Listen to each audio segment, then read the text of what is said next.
Magandang araw mga kasari-sari test ko dyan. Kamusta na po ang inyong maliit na tindahan? Kamusta din ang inyong buhay? Sana ay nasa mabuti kayong kalagayan.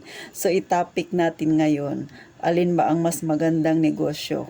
Kahit maliit lang, may kasosyo o solo, o di ba?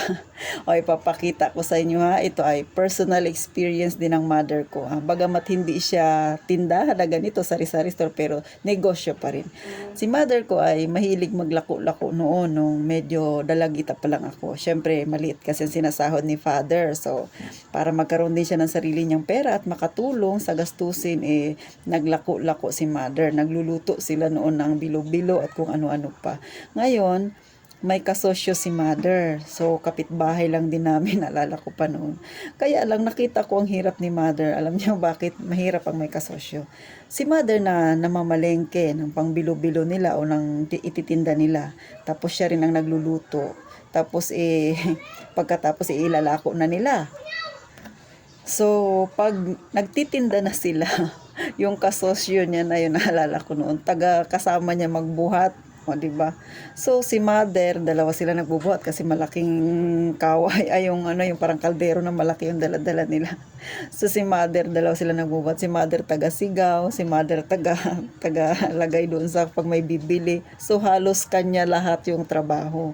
Pagdating sa hapon, hati sila sa tubo. So, ganon. eh ang naging trabaho lang nung kapitbahay namin kasama niya lang na maglako, 'di ba? O simpleng tinda lang 'yun na. So, ganun. Syempre, ito yung buhay nating mahirap. So, ipinapakita ko sa inyo yung nangyari sa mother ko. So, tumagal din ng mga ilang buwan ng ganon ang sistema. So, napagod si mother kasi kanya lahat. Tapos, pagdating sa hapon, hati sila. O, diba? Ang mangyayari lang, yung kasosyo niya, hati lang sila doon sa pagbubuhat pag nagbebenta na sila. Tapos, ang trabaho niya, magbalat-balat lang ng mga kung ano-ano. Yun lang yung tulong niya. So, mas pagod si mother. So, sabihin natin, i-rate natin sa 100%. So, 70% ang trabaho ni mother, sa kanya ay 30% lang. Tapos pag yung kita, ihati sila, di ba? So, ganun po mga kasari, di ba? So, sa tindahan, maaring hindi naman ganun kapagod sa tindahan kasi syempre kung mamimili ka lang. Pero ang pangit lang po pagka may kasosyo ka. Kunwari, may nagbabantay, hindi naman sa nag-iisip ka ng masama. Pero kasi kung ikaw lang sa sarili mo, katulad ako lang talagang tao dito. So, walang mawawala sa tindahan ko. Alam naman natin yung panahon ngayon. Pero kung may kasosyo ka, o siya ang uutusan mo, sabihin na natin na 5,000 ipapadala mo, mabawasan ka lang ng 500 yan, kada lakad, o di ba? O, malaki na yon, malaki nang mawawala sa'yo. Alam nyo na po ang ibig ko sabihin. Pero syempre, hindi tayo nag-iisip ng ganun. Pero, may posibilidad. Kasi ganun talaga ang negosyo, di ba? Minsan kasi may okay lang kung ang magiging kasama mo ay tapat. Pero hindi sa lahat ng pagkakataon, o di ba? At hindi rin natin yung hawak yung pag-iisip ng iba. So minsan nga magkakapatid nag-aaway pa, mas lalo na kung ibang tao, di ba? So ganun bang ibig kong sabihin. So mas maganda talaga mag-isa ka sa negosyo, solo mo, kasi kung may kasama ka, minsan nagkakaroon pa kayo ng nagkakaroon kayo ng samaan ng loob kasi minsan may mga desisyon na ito yung gusto mo, yung gusto niya naman ay iba. So hindi tugma. So ganun po mga kasari. So, para sa akin, mas maigi pa rin na ikaw na lang mag-isa. Mahirap kasi may kasosyo sa totoo lang. Tapos minsan baka mag-away pa kayo. Samantalang kung ikaw lang mag-isa, kahit na sabihin nating pagod ka, sa'yo lahat, pero wala kang alalahanin na kung magkamali ka man ng pagdidesisyon, may maninisi sa'yo, di ba? At saka mas maganda yung sarili mo lang talaga. Kasi kung katulad nga lang sa mother ko, di ba, kanya halos lahat. Tapos pagdating ng hapon, hati sila, di ba? Ay hindi ka rin pwedeng magsabi na, ako maraming ginawa, ikaw kunti lang, kaya ito lang yung sa'yo, di ba? Siyempre sasama rin ang loob ng kapartner mo. So, ganon. Kay mother ko, kaya ganon tinigil niya. Pero sa totoo lang, medyo matagal pa niyang matagal silang nag-usap. Kasi nga, siyempre, sasama din ang loob ng isa. So, ganon.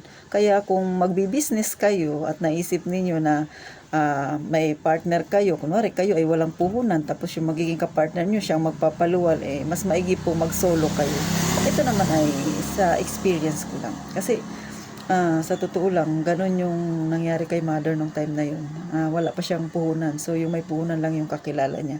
So, parang nangyari siyang nakiangkas. Kaya lang, syempre pera lang naman, madali namang hanapin yung pera kung gusto mo talagang magkaroon ka ng sarili mong puhunan. Gumawa ka ng sarili mong diskarte, di ba? Kasi kung may kasama ka, mahirap. Tapos minsan magkakaroon kayo ng samaan ng loob, isipin niya na parang wala kang utang na loob kasi siya ang namuhunan, di ba? So, mas mainam po na sarili yung negosyo para ano't ano man ang nang mangyari, bumagsak man yan, walang ibang sisisihin, walang sisihan. At saka, syempre, mas masarap yung pagkumita ka, iyo lang, wala kang kahati. At saka, alam mo yung pagod mo. Tapos masasabi mo sa sarili mo na worth it ang pagod mo kasi nakita mo kung magkano yung kinita mo or benta mo, di ba? Ganun mga kasari. Kasi kahit sa akin dito, kahit pagod ako, maaga akong gumigising, gabi ako natutulog, pero pag nagbibilang na ako ng pera, kahit na medyo maliit lang yung kinita ko, masaya ako kasi alam ko akin lahat yun.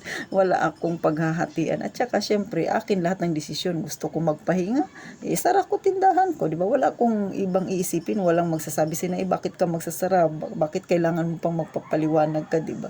So, ganun po mga kasari. Pero ito ay personal kong experience at saka ng mother ko. Sa totoo lang, lahat ng binablog ko experience ko yan at saka sa mother ko at saka syempre yung iba ay nakita ko sa mga kaibigan ko kaya ito ay naisi-share ko sa inyo. So sa mga may ganyang problema na napapaisip na walang puhunan pero may kaibigan siyang may puhunan at nag-iisip na mag-share na lang, ay pag-isipan niyo pong maigi. Pero kung ako sa inyo, mas maiging magsulo. Ganun po mga kasari.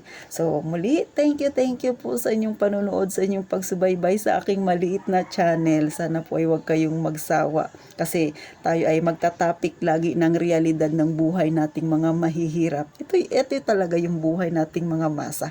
Wala tayong arte-arte, walang keme-keme kasi tayo yung salamin talaga ng mga nasa mababang, hindi naman sabing mababa, pero yung mga taong nasa mababa na gustong umangat.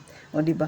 May mga pangarap din tayo na gusto nating matupad. So muli, thank you po at saka sana po sa mga hindi pa nakasubscribe, palike naman po at saka pa-subscribe na rin sa aking maliit na channel para makarating pa ito sa ibang mga kagaya din natin na nag-iisip na kung ano ba ang gagawin nila o magiging plano nila in the near future. So muli, sana po ay huwag kayong magsawa. Mag-iingat po kayong mga kasari sa inyong paglalakbay.